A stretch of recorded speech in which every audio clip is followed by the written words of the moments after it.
Good morning, friends. Today we will discuss inductance of transmission line. तो अपन ने single phase transmission line के लिए inductance को calculate किया था। तो उसमें अपना सिंपल सा फॉर्मूला आया था 2 × 10⁻⁻⁻⁷ LMD/R हेनरी पर मीटर। ये अपना सिंगल फेज 2 कंडक्टर वाले ट्रांसमिशन लाइन्स के लिए फॉर्मूला आया था। और अब अपन डिस्कस करने जा रहे हैं 3 phase transmission line.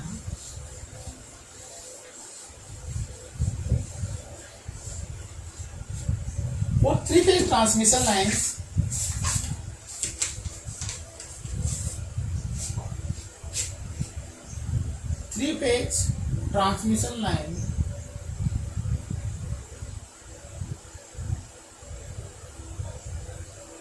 Transmission line इसके 3 कॉन्फ़िगरेशन होते हैं। तो सिंगल कंडक्टर,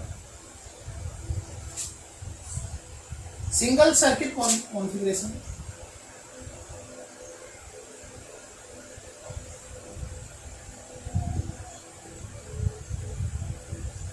एक होता है आपका डबल सर्किट कॉन्फ़िगरेशन,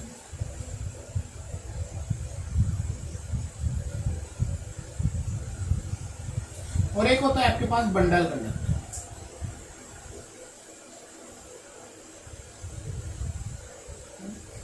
अपन सबसे पहले डिस्कस कर रहे हैं single circuit configuration.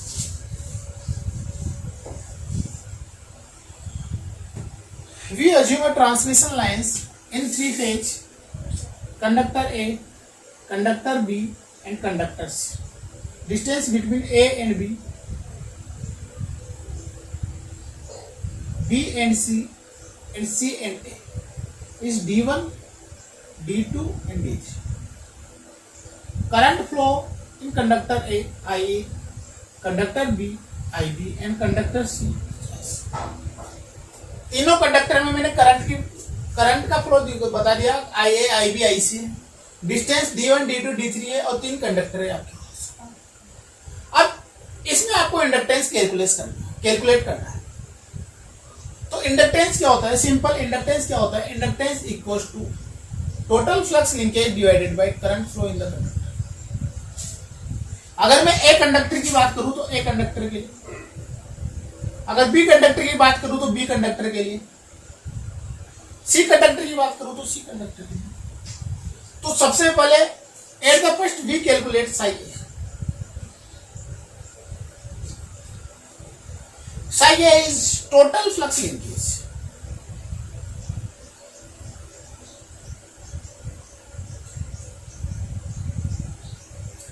Total flux linkage. अब टोटल फ्लक्स लिंकेज क्या होगा? खुद के कारण इंटरनल, साई ए का एक्सटर्नल, प्लस बी कंडक्टर भी है यहाँ पे तो बी का एक्सटर्नल, सी कंडक्टर भी है यहाँ पे तो सी का भी एक्सटर्नल। साई ए निकालूंगा मैं खुद के कारण μ/IA 8π, μIA/8π। External μIA divided by 2π integration of R to infinite। Radius of the each conductor is R. We assume that radius of each conductor is R.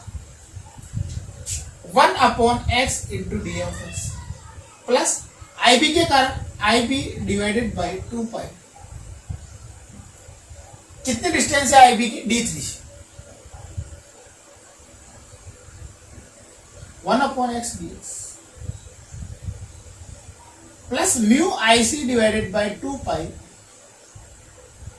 Integration of D3 से की कितने distance है? D2।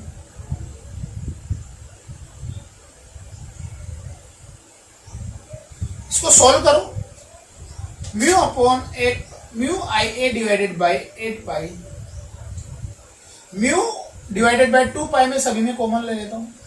ln infinite minus ln r, ln infinite की value 0 होने वाली है तो minus of IA ln r minus of ln infinite 0 होने वाला है IB ln D3 minus IC ln d2,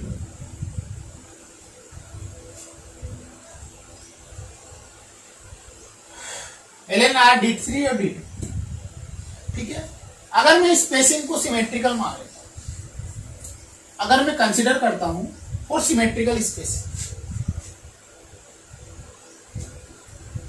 for symmetrical spacing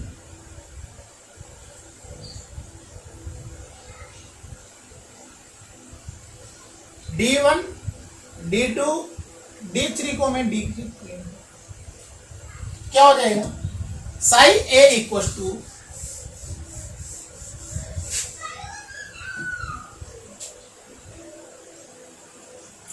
mu I A divided by 8 pi plus mu divided by 2 pi minus I A L N R D three D two, दोनों अगर D हो गई तो आई B plus I C और D two L N D minus of I B plus I C और L N D आपका common आ जाएगा।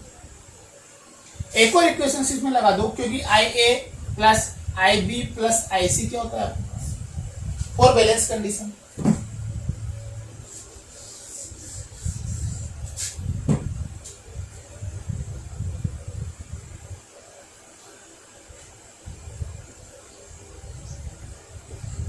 तो आई बी प्लस आई सी क्या हो जाएगा, minus of I, minus minus plus हो जाएगा, sign of A mu I A divided by 8 pi plus mu divided by 2 pi, I A B को मैं कॉमन ले लेता हूं, माइनस माइनस प्लस हो गया तो एल एन डी पहले लिख लो और minus L N R, L N D minus L N R तो क्या हो जाएगा, L N D upon R, यहां पे लिखता हूं।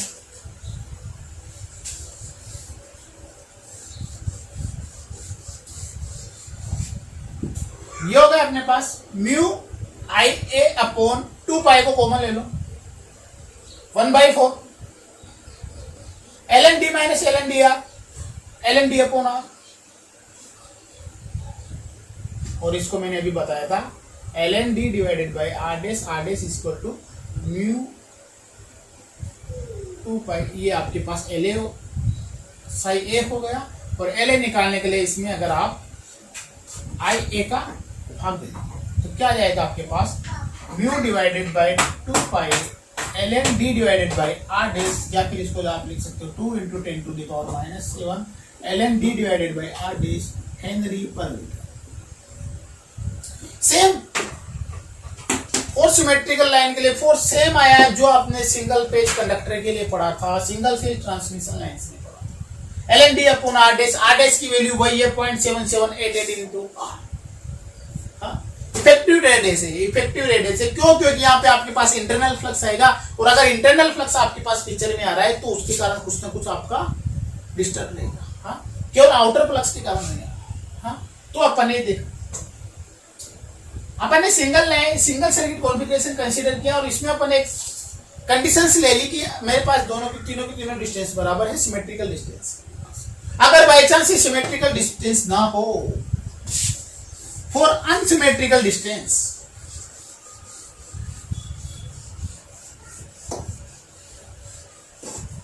अगर आपके पास डिस्टेंस सिमेट्रिकल ना हो, d1 d2 d3 इक्वल ना हो, तो फॉर अनसिमेट्रिकल डिस्टेंस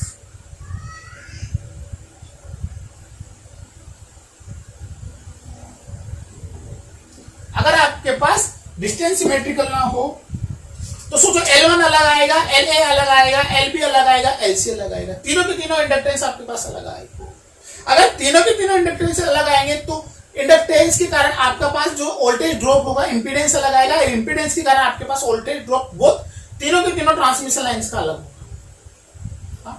तीनों के तीनों इंडक्टेंस अलग है तो इंपीडेंस अलग हो जाएगा, इंपीडेंस अलग होगा तो आपके पास वोल्टेज ड्रॉप अलग आ जाएगा, और जो आप रिसीविंग एंड वोल्टेज में बैलेंस वोल्टेज चाह रहे हो वो आपके पास बैलेंस ना मिल करके अनबैलेंस वोल्टेज मिलेगा।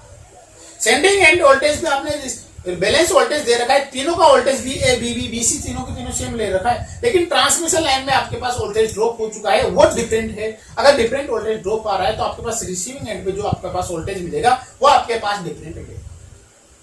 अगर यहाँ पे आपके पास डिफरेंट वोल्टेज मिला रिसीविंग एंड पे, तो आपके पास अनबैलेंस कंडीशन हो जाएगी। हाँ, उसको आपको अनबैलेंसिंग को हटाने के लिए आप क्या करते हो, आप ट्रांसमिशन लाइन का ट्रांसपोजिशन करते हो। हाँ, ट्रांसपोजिशन करते हो।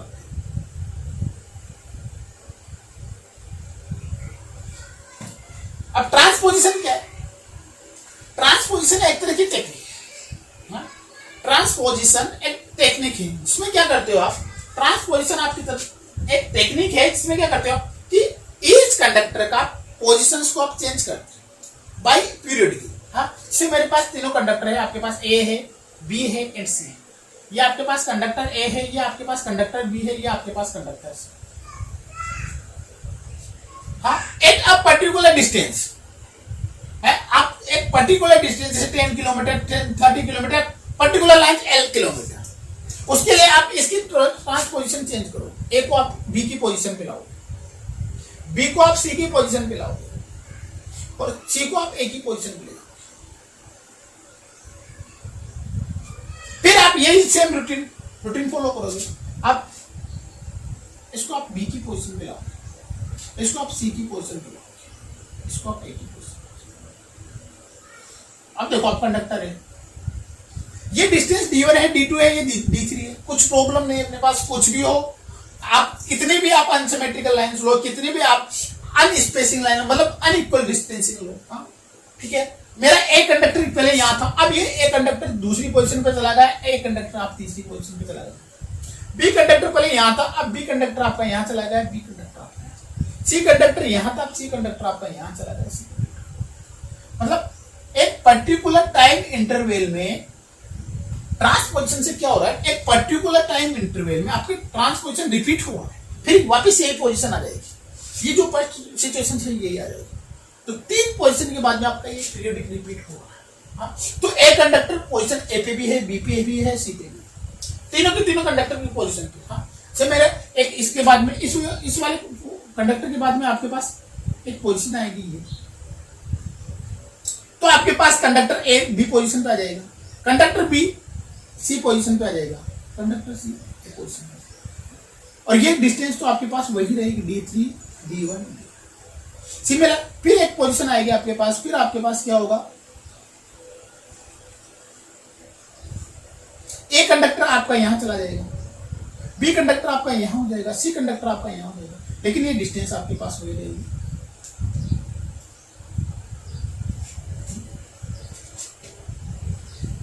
ये आपकी ट्रांसपोजिशन होती है। अगर आपको उसकी बाय डेफिनेशन लिखना चाहो ट्रांसपोजिशन को, तो लिख ले, transposition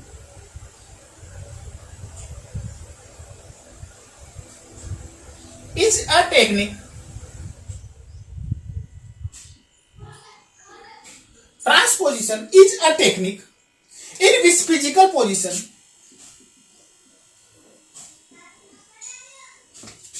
in which physical position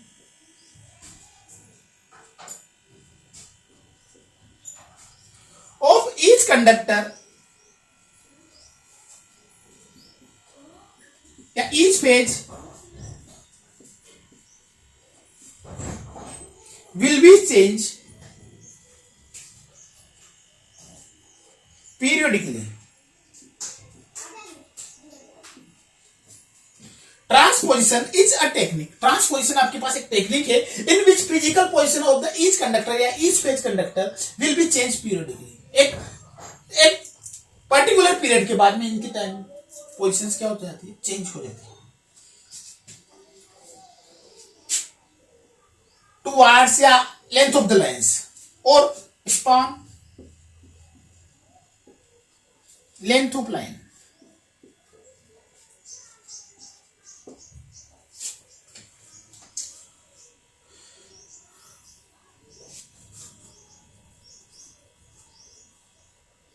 ठीक है, so that better linear approximation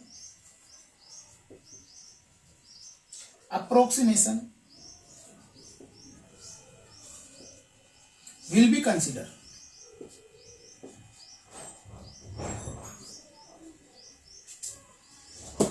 या will be possible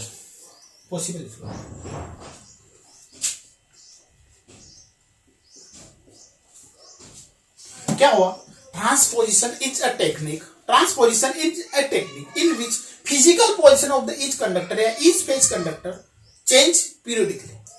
transposition is a technique is a physical position of each conductor will be change periodically. Change हो जाएगी आपकी पीरियडिकली.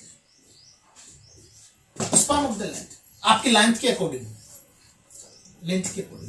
जिससे आप क्या करोगे, बेटर लीनियर अप्रोक्सीमेशन पॉसिबल हो जाएगा. बेटर लीनियर लाइन बन जाएगी आपके पास. यही सेम ये तीनों सिचुएशन से आपके पास पूरी ट्रांसमिशन लाइन में चलेगी. आपके पास लीनियर अप्रोक्सीमेशन आपके पास नहीं है. अब आप इसमें आपको इंडक्टेंस कैलकुलेट करना है. तो इंडक्टेंस कैलकुलेट करने के लिए आपको सबसे पहले फ्लक्स कैलकुलेट करना पड़ेगा. तो फ्लक्स कैलकुलेट करने के लिए आपको तीनों के तीनों ट्रांसमिशन लाइन लेनी पड़ेगी. तीनों पोजीशन लेनी पड़ेगी. तीनों का आपको फ्लक्स कैलकुलेट करना पड़ेगा, फिर उसका एवरेज लेना पड़ेगा. In each position flux will be calculate.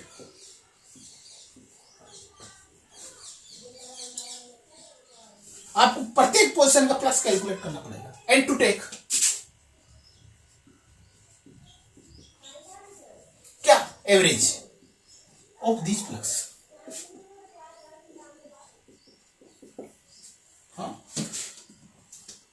प्रत्येक पोजीशन का फ्लक्स कैलकुलेट करके आपको उसका क्या करना पड़ेगा, एवरेज लेना पड़ेगा. जैसे मैंने मान लिया कि 5 एवरेज क्या होगा, फर्स्ट पोजीशन का आपने डेज, सेकंड का फ्लक्स कैलकुलेट किया, थर्ड का कैलकुलेट किया, और तीनों का क्या लेना पड़ेगा आपको, एवरेज. ये आपके पास टोटल फ्लक्स होगा. टोटल फ्लक्स में आपको करंट का डिवाइड करोगे और आपके पास इंडक्टेंस आ जाएगा. तो देखो प्लस फर्स्ट में कैसे कैलकुलेट करोगे, जैसे कि अपन ने बेटा सिंगल 3 फेज ट्रांसमिशन लाइन में कैलकुलेट किया था. मैं डायरेक्ट लिख रहा हूं. अगर मैं फर्स्ट पोजीशन पे लिखूंगा, तो Sai A1 mu I A divided by 2 पाई 8 पाई, ये आपके इंटरनल के कारण हो जाएगा. प्लस या माइनस लिख लो, प्लस लिख लो, म्यू अपॉन 2 पाई. खुद के कारण क्या होगा, माइनस LNR. बी के कारण, बी कौन सी डिस्टेंस पे आपके पास, IA आएगा. बी पे कौन सी करंट फ्लो होगी, IB. कितने डिस्टेंस पे आपके पास, LND3. सी कौन सी डिस्टेंस पे आपके पास, IC LND2. ये होगा इसमें. ऐसे side B mu IA divided by 8 pi plus mu divided by 2 pi, मैंने कॉमन ले लिया, minus IA divided by IALNR. देखो इस पोजीशन की बात कर रहा हूं. बी कौन सी पोजीशन पे, बी की डिस्टेंस क्या है आपके पास, D1. सी की डिस्टेंस कितनी है आपके पास, D3.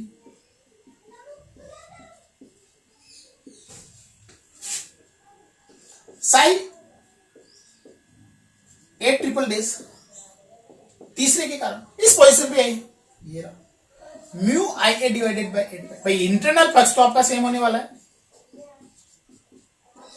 माइनस IALNR ये खुद का. इस पे ये कितने दूर पे आपका बी है, आपके पास D2 दूर पे.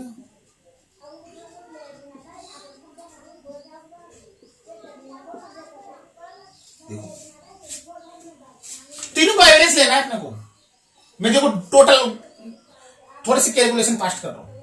तीनों का एवरेज लेना है. तीनों 3 टाइम्स हो गए, तो ये आने वाला है Sai average. Sai 1 days plus psi double days plus psi triple days divided by 3. ये वाले टर्म देखो 3 टाइम्स होगा, पहले ऐड करोगे 3 टाइम्स करोगे, 3 का डिवाइड करोगे, तो ये आने वाला है.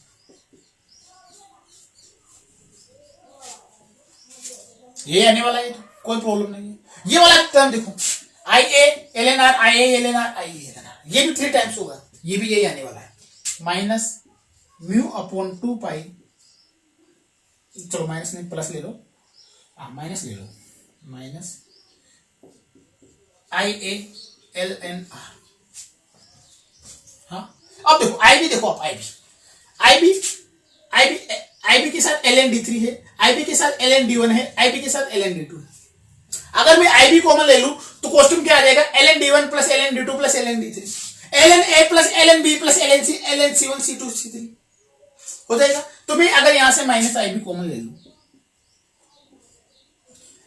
L N D one D two D three होगा। सिमिलर अगर आप आईसी कॉमन लोगे तो एल एन डी टू है, एल एन डी थ्री है, एल एन डी वन है, तो यहां से मैं आईसी भी कॉमन ले सकता हूं, तो मैं आई बी प्लस आईसी लिख लू डायरेक्ट।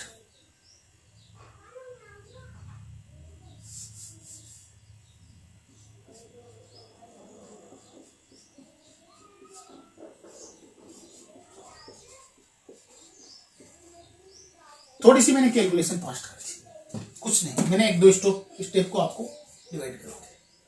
हाँ अब देखो,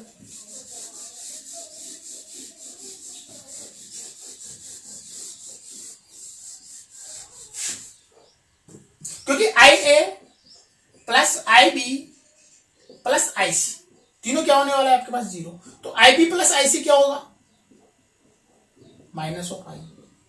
ये माइनस ऑफ आई यहां पुट करोगे आप तो माइनस माइनस प्लस हो जाएगा। हाँ तो क्या हो जाएगा आपके पास, psi average divided equals to mu I A divided by 8 pi plus mu upon 2 pi. में दोनों में कॉमन ले लेता हूं, इसमें और इसमें भी आएगा ना म्यू अपॉन 2 पाई। चलो ये मैं यहीं पे ले लेता हूं, ये लो, है ना, और ये प्लस ले लेता हूं, इसको मैं माइनस कर देता हूं। तो या तो क्या हो जाएगा आपके पास, ये माइनस माइनस क्या हो जाएगा प्लस। हाँ आई ए भी मैं कॉमन ले लू, आई ए आएगा इसकी जगह पे, तो आई ए भी कॉमन ले लू, तो ये तो क्या होगा आपके पास L N D one D two D three minus of L N R, L N A minus L N B, L N A upon B, L N D one D two D three. हाँ sorry, इसमें आपके पास 1/3 करना पड़ेगा, तो यहाँ पे आपको 1/3 करना पड़ेगा। 1/3 करोगे तो ये इसकी पावर में 1/3 चला जाएगा, और L N R sorry R. हाँ अब आपके पास सारा का सारा आ गया, इसमें करंट का डिवाइड कर दो और प्लस निकालो, इंडक्टेंस निकालो। L A equals to flux divided by current, क्या हो जाएगा, आई का अगर आप डिवाइड कर दोगे तो क्या आ जाएगा, म्यू अपॉन 2 पाई में कॉमन ले लू 1/4, यहाँ पे 1/4 बचेगा, और ये बचेगा L N plus L N D one D two D three की पावर 1/3 डिवाइडेड बाई आर, और ये 1/4 को जब आप इसमें इंक्लूड करोगे तो आपके पास वही फॉर्मूला बन जाएगा।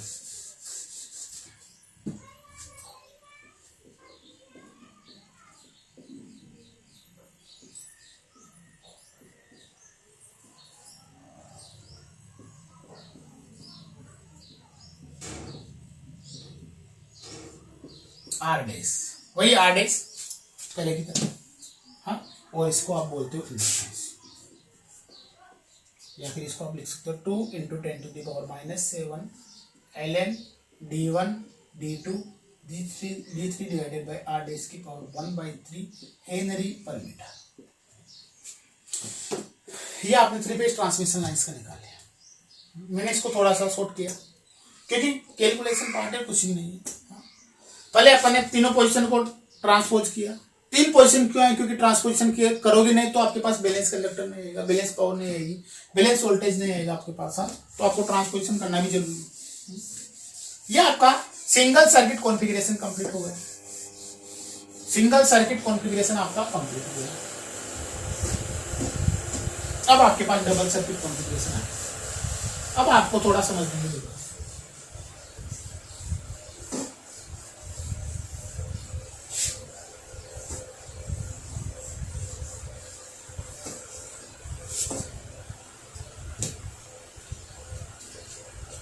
Double circuit configuration,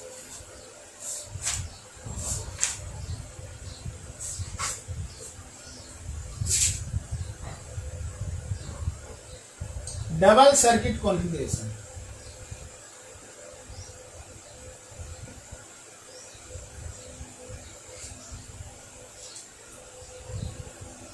double circuit configuration में आपके पास इंडक्टेंस का फॉर्मूला होता है 2 × 10⁻⁷ ln of dm divided by d of s।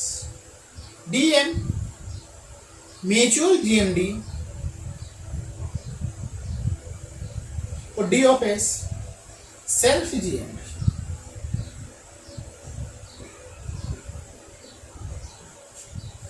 Double circuit configuration है। डबल सर्किट लाइन क्या होती है? जब आप एक कंडक्टर एक ट्रांसमिशन लाइन में, जैसे मेरे को ए फेज के लिए 2 कंडक्टर यूज कर लिए, ये ए है और ये आपका क्या है? ए डैश।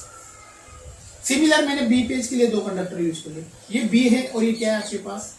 B dash. ये आपका सी है और ये सी क्या है आपके पास? C dash. जब मैंने मोर देन 1 कंडक्टर यूज किया आपके पास किसी भी एक पर्टिकुलर लाइन में, हाँ, लेकिन जो आप इन कंडक्टर्स को आप सब कंडक्टर भी बोल सकते हो, हाँ, लेकिन इनकी डायरेक्शन ऑफ करंट सेम रहेगी। जो बी की रहेगी वही बी डैश की रहेगी, जो ए की रहेगी वही ए डैश की रहेगी, जो सी की रहेगी वही सी डैश की। चलो इसमें अपन थोड़ा सा थ्योरेटिकल लिख लेते हैं, है ना।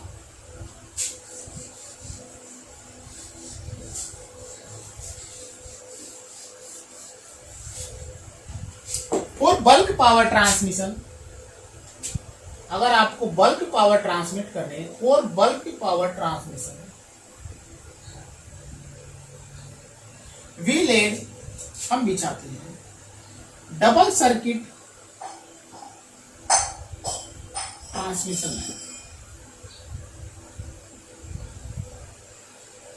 For long distance.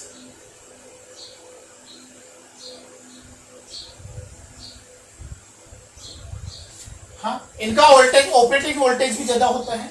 Double circuit क्यों करते हो? Due to reduce corona losses. Corona loss को कम करने के लिए आप डबल सर्किट ट्रांसमिशन लाइन से बढ़ते हैं।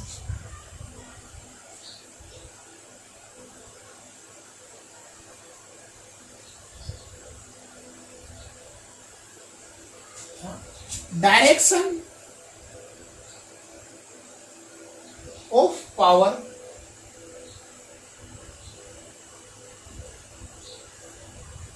in each phase conductor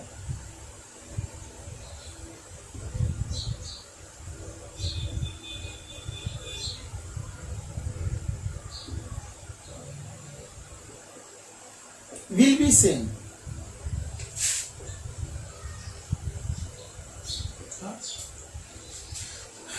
किसी एक कंडक्टर में, जैसे एक कंडक्टर, जैसे एक फेज है ए, उस ए फेज में 4 कंडक्टर लो, 3 कंडक्टर लो, 2 कंडक्टर लो, कितने भी कंडक्टर हो आपके पास, उनमें आपके पास करंट की डायरेक्शन या पावर की डायरेक्शन क्या रहेगी? सेम रहेगी।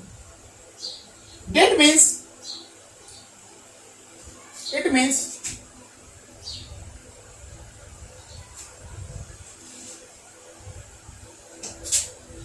each phase conductor have same polarity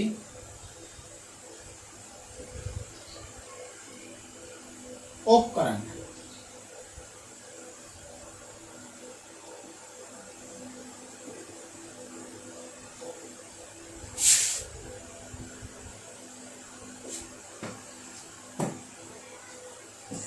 उनकी करंट की पोलैरिटी, अगर आपके पास गो करंट जा रही है, इनवर्ट है तो इनवर्ट रहेगी, आउटवर्ड है तो आउटवर्ड रहेगी, उनकी पोलैरिटी आपके पास सेम रहेगी। हाँ, to calculate the, in this case inductance for the conductor is equal to, in this case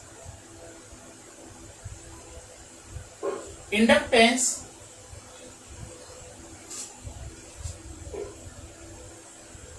is calculated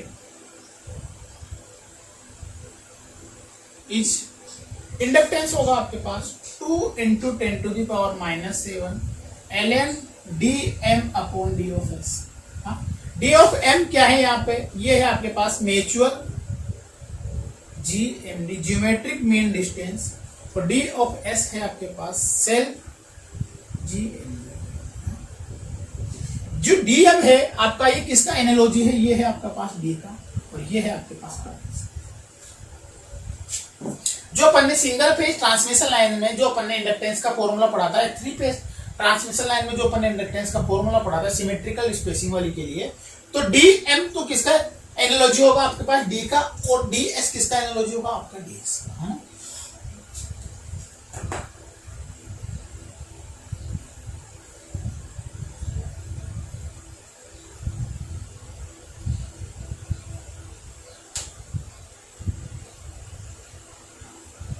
ठीक है, अब अपन कैसे कैलकुलेट करेंगे जीएमडी और जीएमआर, ये अपन देखते हैं। सेल्फ जीएमडी को और सेल्फ म्यूचुअल जीएमडी को कैलकुलेट अपन यहाँ पे लेते हैं।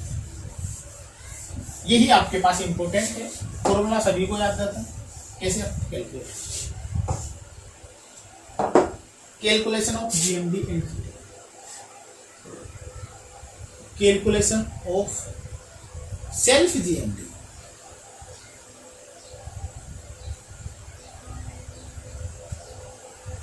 सेल्फ जीएमडी को आपको कैलकुलेट करना डी ऑफ एस। अब मैंने let's assume a transmission lines, एक मैंने ट्रांसमिशन लाइन्स ली जिसमें एक कंडक्टर है आपके पास ए, इसके दो कंडक्टर है ए और ए डेस, रेडियस है इसके आपके पास बी, रेडियस है इसकी आपके पास स्मॉल आर, सॉरी, एक कंडक्टर है आपके पास बी और उसके भी दो कंडक्टर है बी एंड बी डेस, एक कंडक्टर है आपके पास सी और इनके भी दो कंडक्टर। चलो इनको थोड़ा सा डिस्टेंस पे ले लेते हैं ना, उसको अच्छी तरह से ले लेते हैं, अपने समझने से मतलब है अपने को, है ना। ये आपके पास ए कंडक्टर है, ए कंडक्टर के दो sub conductor A and A dash, B conductor है, बी फेज कंडक्टर है, इसके भी आपके पास दो सब कंडक्टर है B and B dash, C conductor है, इसके भी आपके पास दो सब कंडक्टर है।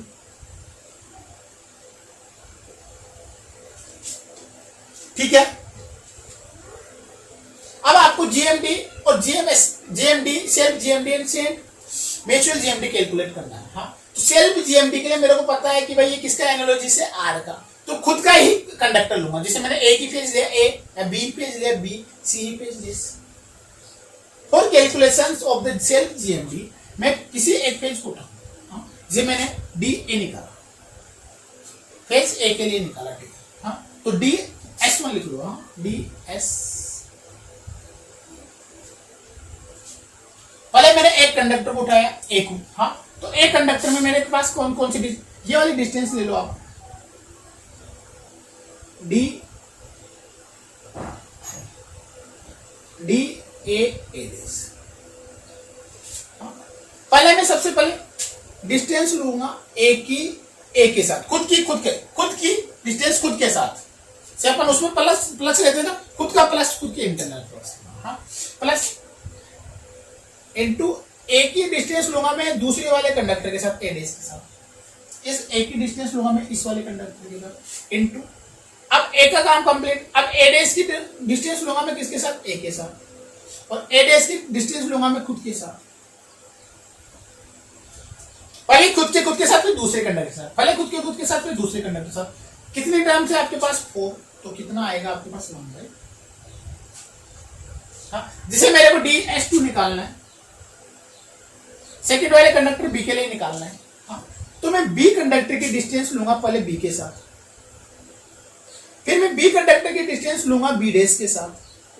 अगर एक और कंडक्टर होता तो उसके साथ भी अपन डिस्टेंस लेते हैं। फिर अब बी का काम कंप्लीट हो गया, अब बी डेस की डिस्टेंस लूंगा मैं केवल बी डेस के साथ, और फिर मैं बी डेस की डिस्टेंस लूंगा बी के साथ। कितनी टर्म है, 4, तो 1/4। सिमिलर ds3, सी कंडक्टर की डिस्टेंस लूंगा मैं सी के साथ, सी कंडक्टर की डिस्टेंस लूंगा मैं सी डेस के साथ, सी कंडक्टर की डिस्टेंस लूंगा मैं, सॉरी, सी का काम कंप्लीट होगा, सी डेस की लूंगा मैं सी डेस के साथ, और सी डेस की लूंगा मैं सी के साथ, और फिर 1/4।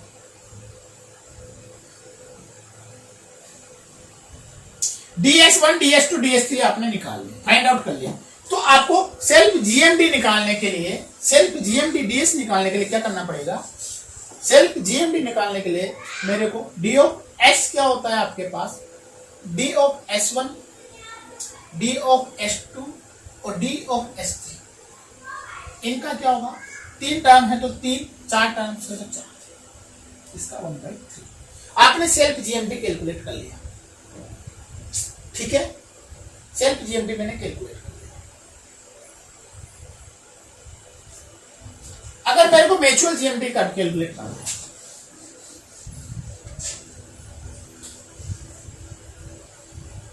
कैलकुलेशन फॉर म्यूचुअल जीएमडी,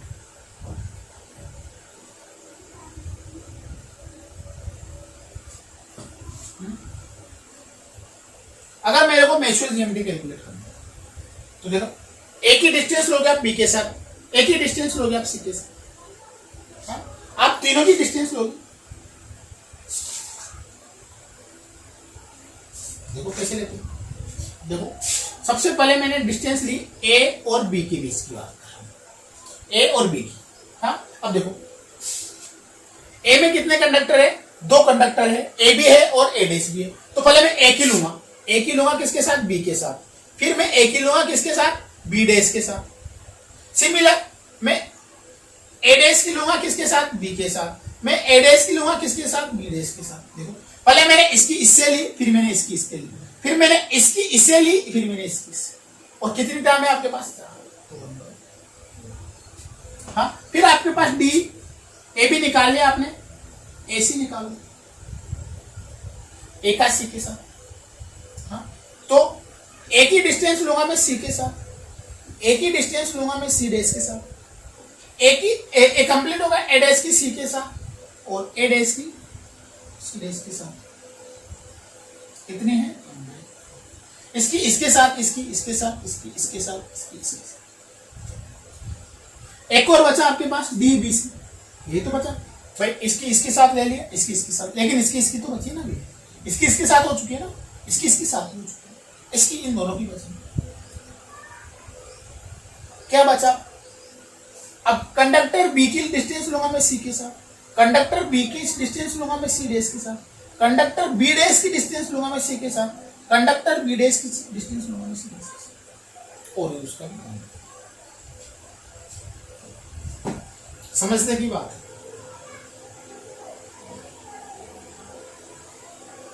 ठीक है, अपन थोड़ा सा इसमें आगे देखते हैं, एक्सपेरिमेंट थोड़ा सा और आगे देखते हैं। अगर मेरे को म्यूचुअल जीएमडी निकालना है, मेरे को म्यूचुअल जीएमडी निकालना है, तो म्यूचुअल जीएमडी के लिए आपको डी ऑफ एम क्या हो जाएगा आपके पास, D A B, D A C, D B C और इनकी पावर। ऐसे आप सेल्फ जीएमडी निकालोगे और सेल्फ जीएमडी। हाँ अब अपन नेक्स्ट टाइम पे बंडल कंडक्टर और इसके बारे में एक न्यूमेरिकल करेंगे, ठीक है, इसका न्यूमेरिकल और बंडल कंडक्टर पढ़ेंगे। 10 से 15 मिनट का टॉपिक है, सेम बंडल कंडक्टर के लिए कैलकुलेशन होती है जो मैं नहीं करने वाला, ठीक है। Okay, thank you very much.